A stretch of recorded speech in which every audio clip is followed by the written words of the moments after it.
Welcome to the deep dive.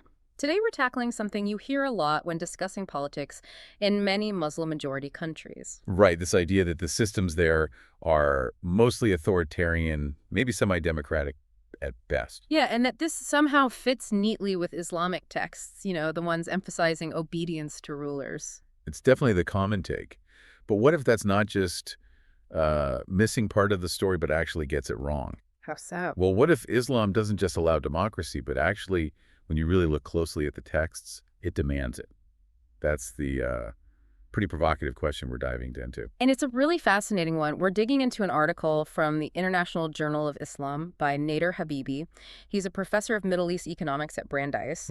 And our mission really is to explore his three core arguments. He's basically saying democracy isn't just compatible, it might be the only system that fits the spirit of Islam, and crucially is needed for empowerment and, well, prosperity. Yeah, and we'll be getting into some deep theological points, looking at history and even the practical side, economics, military stuff.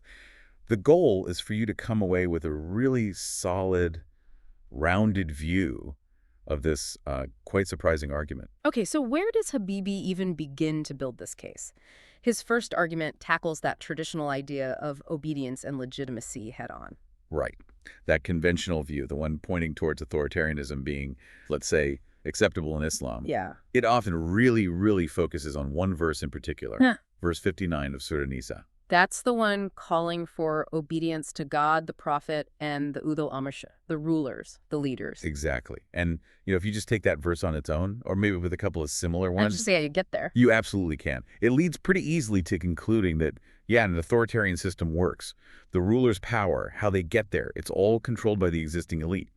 No real need for public accountability or, majority support. It paints a picture of a very top-down structure. It does. Unquestioning obedience almost. But this is where Habibi flips the script, right? He brings in other Quranic verses to give a much broader interpretation. Precisely. He starts with verse 13 of Surah Al-Hujurat. Let me read a bit. Human beings, we created you all from a male and a female, and made you into nations and tribes so that you may know one another. Verily, the noblest of you in the sight of Allah is the most God-fearing of you. Okay, so how does that connect? Well, Habibi interprets this as a fundamental statement of equality. All human beings are created equal, and that equality, naturally, extends to political rights. Ah, so it challenges any idea that some people are inherently more entitled to rule than others. Exactly. Forget lineage, forget wealth, forget power. Theologically speaking, it levels the playing field. Everyone starts equal in terms of political rights. Interesting. And there's another verse he uses, right? Something about vicegerency.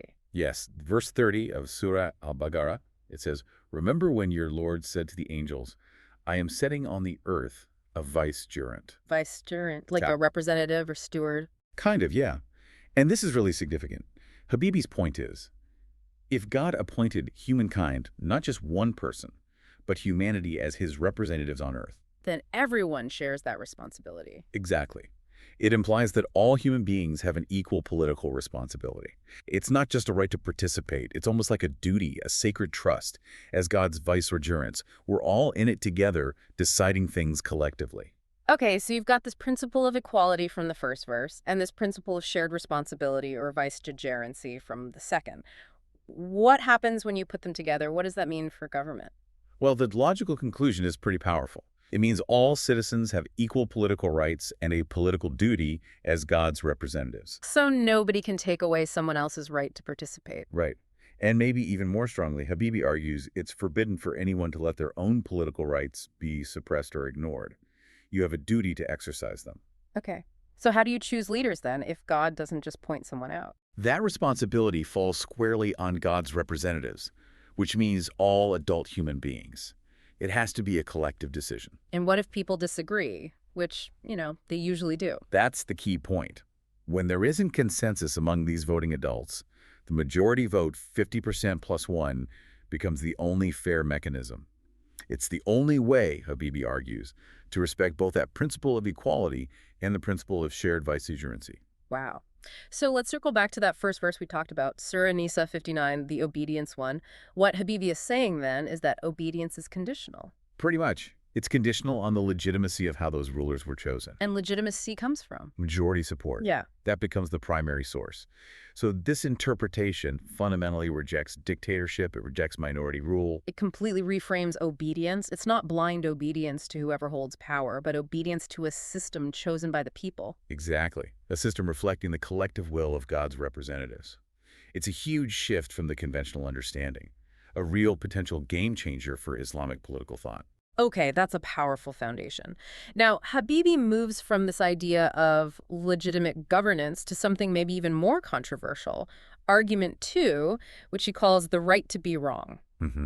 This gets into personal conduct. Right. We know Islam has detailed rules, dress codes, bans on alcohol, rules about relationships, prayer, fasting, Hajj, all that. And some Islamic states, like Iran is often cited, try to enforce these rules through the law. Based on the idea that, well, Islam is the right path, so Muslims don't really have a right to deviate, to be wrong in their personal lives. Correct. The state sees itself as having a duty to enforce piety, especially for Muslims.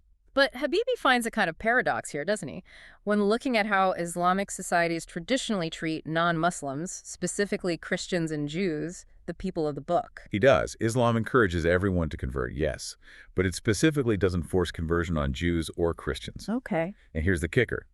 It also doesn't stop them from following their own religious rules, even when those rules clash directly with Islamic teachings. Like Christians drinking alcohol or eating pork, which are forbidden in Islam. Exactly. They are allowed to live according to their own norms within an Islamic society. So what does that imply? It implies Islam grants them a right to be wrong, at least according to Islamic standards. That's Habibi's argument. It shows an acceptance of diversity in practice, and it sets a limit on the state's power to enforce personal religious observance, even when it deviates from Islam. Okay, so if non-Muslims get this right to be wrong, what's the argument for extending it to Muslims? The logic Habibi uses is actually quite simple, almost mathematical. He says, look, in an Islamic society, the rights enjoyed by Muslims must, logically, be either equal to or greater than the rights enjoyed by non-Muslims living there. Okay, that seems reasonable. So if you grant this freedom, this right to be wrong, in personal religious practice to Christians and Jews, but you deny it to Muslims, Then you create a situation where non-Muslims actually have more freedom than Muslims in that society. precisely, which violates that basic principle of equal or greater rights for Muslims. It's a direct contradiction.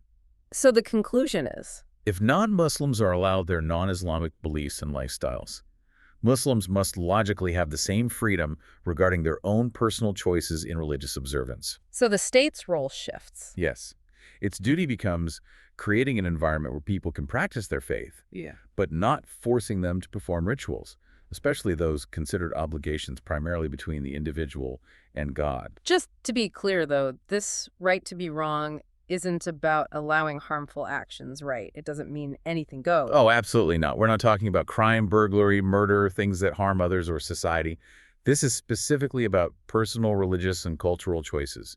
Matters of conscience, you could say. What's really striking about this argument is how it derives civil rights and individual freedoms from within Islamic principles themselves.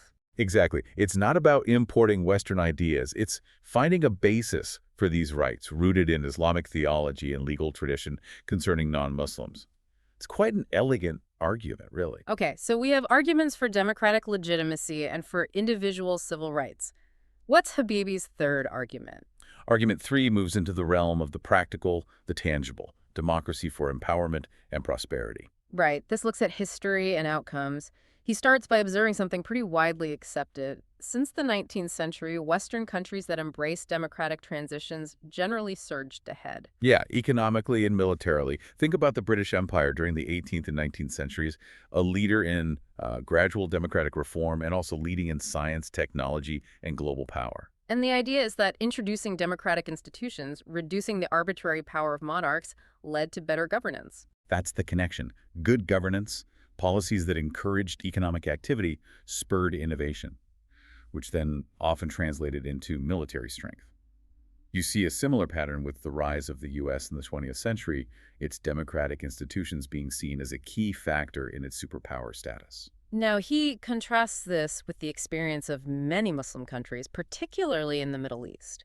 Yes, a history marked by, frankly, defeats and a sense of humiliation over the last 2 centuries. Even though earlier Islamic empires, like the Ottomans, were quite powerful. Right.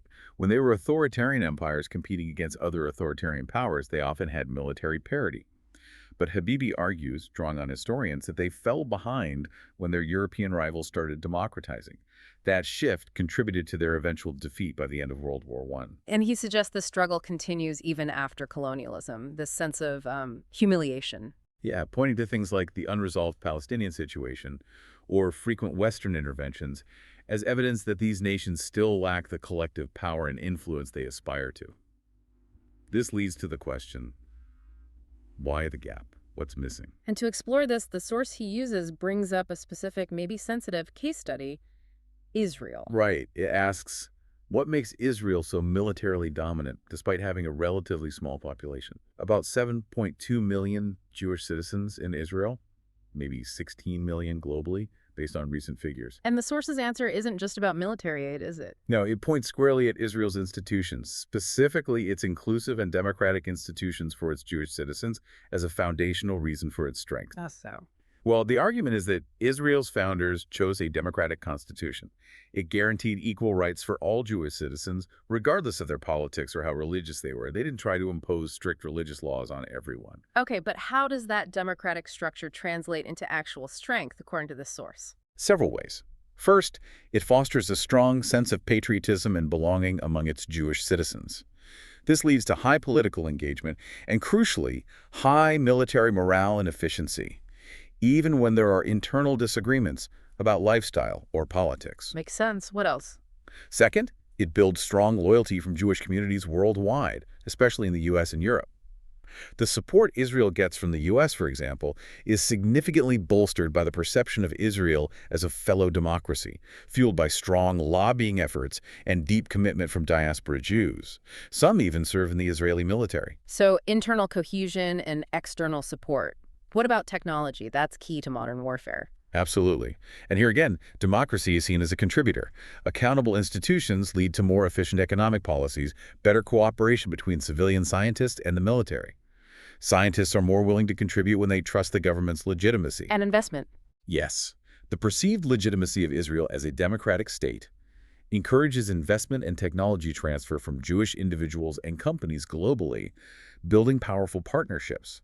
So, the argument links democracy directly to military and technological capability. That's a specific case, but is there broader evidence linking democracy and prosperity? Oh yes, quite a bit.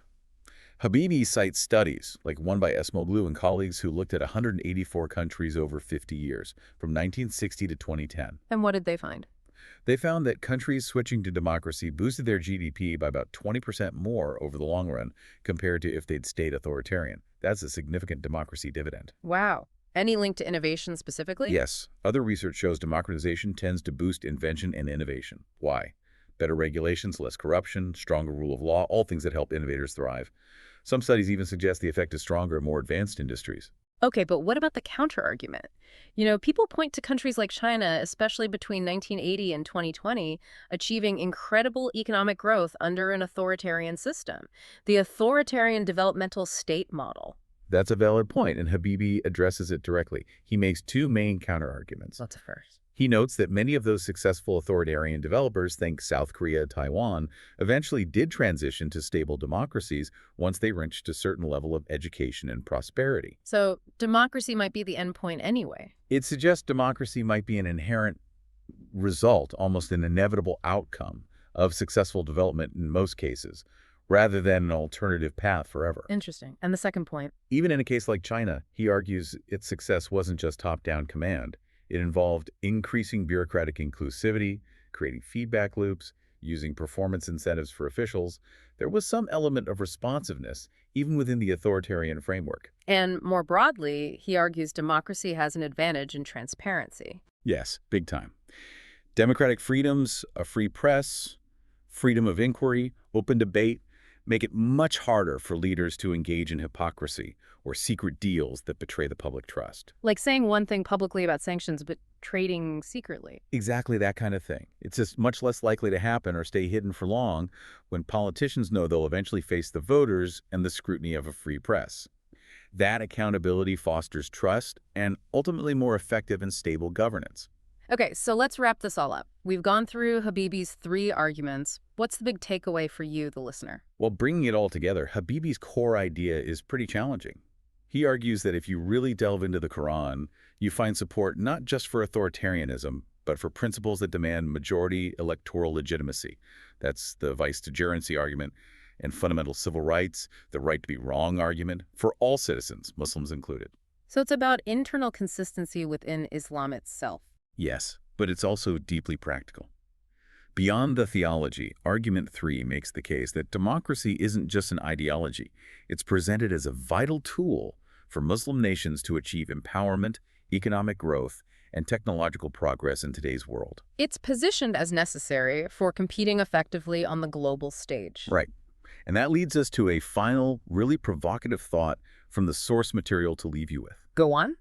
The idea is that the world is locked in a kind of race, not just technological, but an institutional and organizational arms race. Meaning how countries organize themselves politically is as important as their tech. Exactly.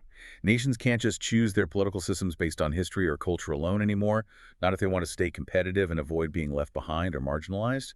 The implication is stark. To compete, nations must reform their political institutions to be more effective, more responsive. So, the question for you is, how does that idea that political systems are part of a competitive global race change how you view global development, the pressures on different nations, and the future of political systems worldwide? Something to think about.